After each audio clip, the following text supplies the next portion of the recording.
Forzando una porta sono penetrati nella notte tra mercoledì e giovedì all'interno della sede delle assicurazioni Zurich di Castelfranco in via Nugoletti, ma non erano semplici ladri a caccia di soldi, ma una gang di veri e propri vandali che hanno dato sfogo alla loro furia balorda, mettendo tutto a soqquadro, spruzzando la polvere degli estintori sui mobili e poi scrivendo scritte indicibili sulle pareti con un pennarello rosso rivolte al titolare. Sono stati identificati e denunciati dai carabinieri a tempo di record gli autori di questo vero e proprio raid. Si tratta di due ragazzi di 19 e di un sedicenne, tutti marocchini, che dovranno ora rispondere di furto e danneggiamenti. La gang era entrata in azione poco dopo le 4 del mattino all'interno dell'agenzia. I giovani hanno inutilmente tentato di forzare una cassaforte ed hanno trafugato circa 700 contrassegni assicurativi, 15 pennette USB, alcuni cellulari ed altro materiale.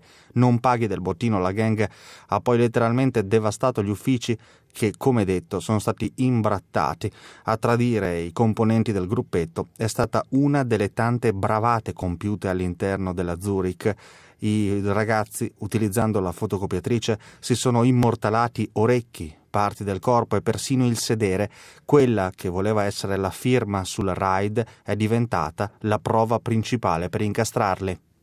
Sì, i giovani, dopo aver messo a soqquadro l'agenzia assicurativa, sono fotocopiato un orecchio, parti intime del corpo e parte del volto. Grazie a queste parziali immagini, con molta pazienza, siamo riusciti a ricostruire uno dei 3 giovani e quindi a identificarli.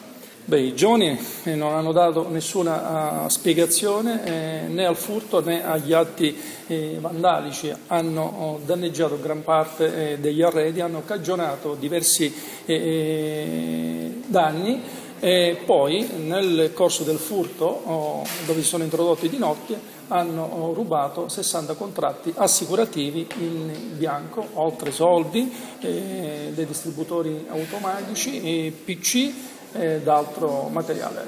Hanno tentato durante il furto di aprire la cassaforte, ma non ci sono riusciti. Balordi, spavaldi ed aggressivi, non hanno dato alcuna motivazione, sono giovani che oziano e trascorrono gran parte del loro tempo nei bar.